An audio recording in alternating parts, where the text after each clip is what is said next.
Hey everyone, it's David here. I want to talk to you today about foreclosures and how I find information on foreclosures and information that might be helpful to you on the web in starting foreclosures. And it starts with getting familiar with your market and finding out what's happening, where it's going. I encourage you to, first of all, just learn how a foreclosure works before you do anything. Let's look at some websites that are going to be helpful. We're going to dive into this and looking forward to having you inside.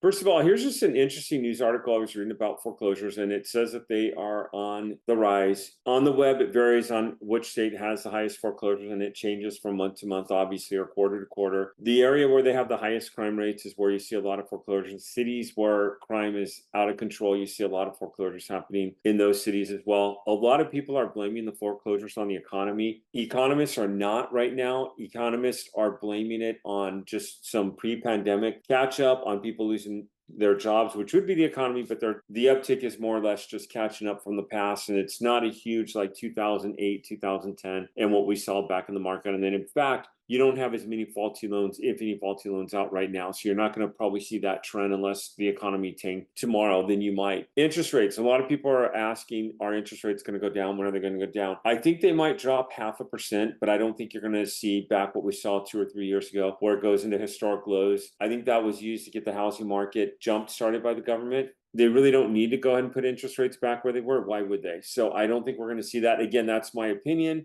I think interest rates are going to pretty much stay in the vicinity of what they are right now. Now, let's jump into foreclosure and data with foreclosures. So I'm going to open up a new tab. I'm going to go to Google, and Google has on the bottom settings, and they have an advanced search. I'm going to go into the advanced search, and I'm going to put foreclosure singular. I've been in here earlier looking, getting ready for this video. And I'm going to just do last update. I'm going to just do in the past week and then do an advanced search. Now, you're going to get some sponsored items. Ignore that. And then you're going to get some foreclosure cases, dockets, and filings. I'm curious on what this is. This would be good to get familiar with. This is actual filings on some of the courts in Texas and know what's happening where and what happened. So file June 18th.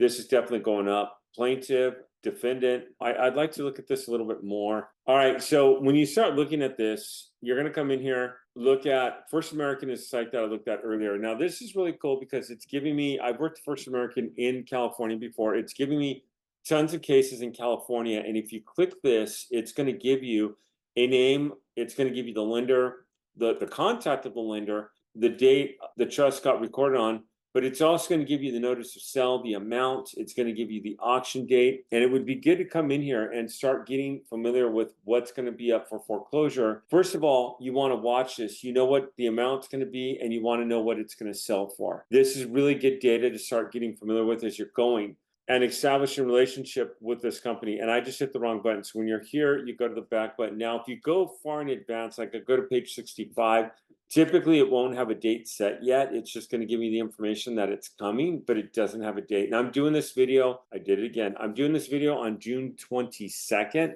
And this first one, like the foreclosure date's on June 26th. This would be good to get familiar with your area. If you're in an area, I could do this, trust me, okay? If you're in an area that isn't having a lot of foreclosures, this is what the web is good for, because you could jump on the web and you could work areas that you normally wouldn't work. And you want to start getting familiar with certain areas and start with one area, research it, get to know it, and then go ahead and research another area and get to know that. Like this one probably won't have a date set yet, but it will definitely give you the information on the actual foreclosure itself. All right, let's go back and look at a few more. That's First American. That would be a good company to contact. Talk to them. They will contact you back. They are pretty good. I have a relationship with Ticor Title because I have flipped quite a few houses through them. They let me have my own free title account. What I can do is go and do a lien research on these properties. A lien research would be, there's a lot of ways to do a lien research, and this is kind of another conversation, but let's say a property goes up for auction for $100,000 and $100,000 is owed to the lien holder taking the property up for auction, and it has a second on the property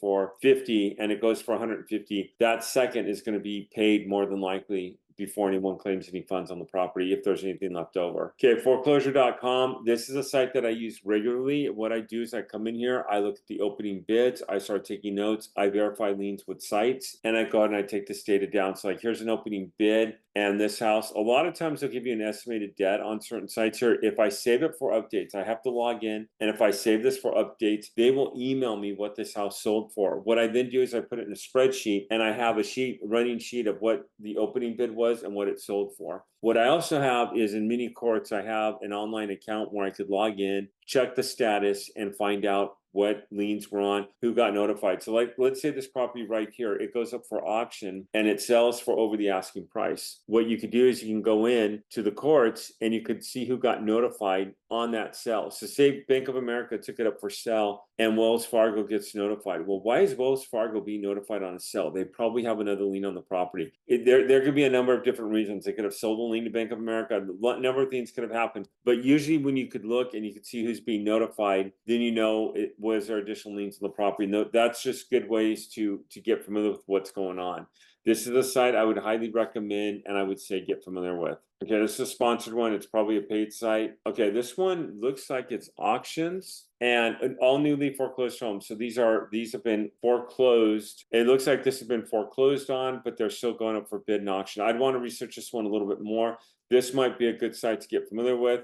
I don't know if these are public auctions or what. Again, I would look into this. I would get familiar with this and find out what's happening with this. All right, how to buy a foreclosed property. You know, a lot of people, let me just add on what I'm going to say here. I know I go into stories. A lot of people always want to buy a bank-owned property. And if you're an investor, like I don't understand why people chase bank-owned properties more than they do like regular properties, because there's a number of people in default. There's a number of houses on the MLS that have sat there for 3 months, 6 months, 8 months, and they've been sitting there for a while, and they're perfectly good to buy, and they're going to be just as much, if not more, profit than the bank-owned property. And again, you want to chase properties that not everyone else is chasing. All right, so let's just look here. Here's one that I found earlier, and this one was really interesting. It's Kings County.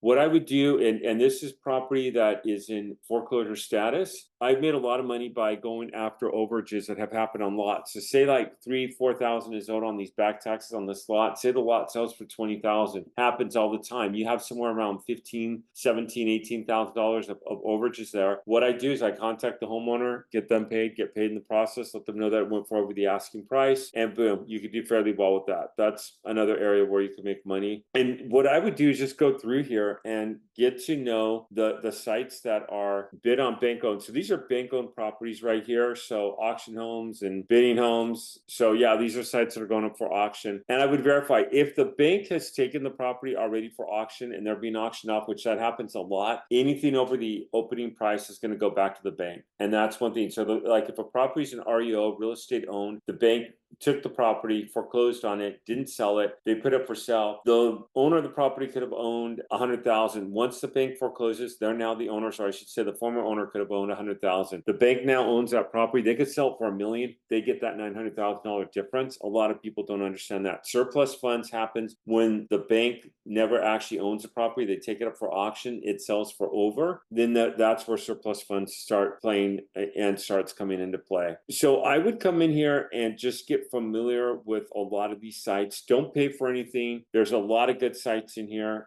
Here's one that I was on earlier that they had just various foreclosure homes that were coming up.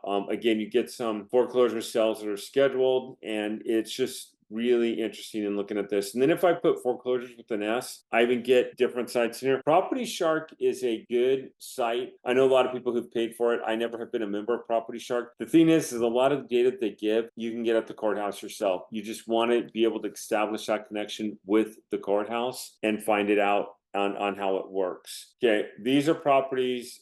This looks like they've been foreclosed on, and it looks like they're currently on the MLS. Yeah, there's a sign. So these are, and you have an MLS number. So it looks like these have already been foreclosed on, and they're up for sale now on the MLS, going up for bid. So come in here, look at what's happening, communicate with the courts, and when you call the courts, go ahead and let them know that you're interested in the results from the auction. Just say, do you have this? Do you have files on this? Can I look it up? You might have to ask 2 or 3 times, call 2 or 3 times. It is public data. It is supposed to be available to you. Do not say that you're a locator. Do not say that you're trying to get people paid. They don't like working with people like us. Just say, hey, I understand this is public information. I'd like to be able to research this and find some more information about this. Hey, everyone. I hope this helps in getting started with foreclosures, and I'll see you on the next video. And I could probably elaborate on a lot of these, and I will try to do some more videos like this. Let me know if you want me to do, if you can comment in the comment section. Do you want me to continue talking and educating on videos like this, or tell me what's going to be the most helpful for y'all? I'll see you guys around. Thanks again for watching.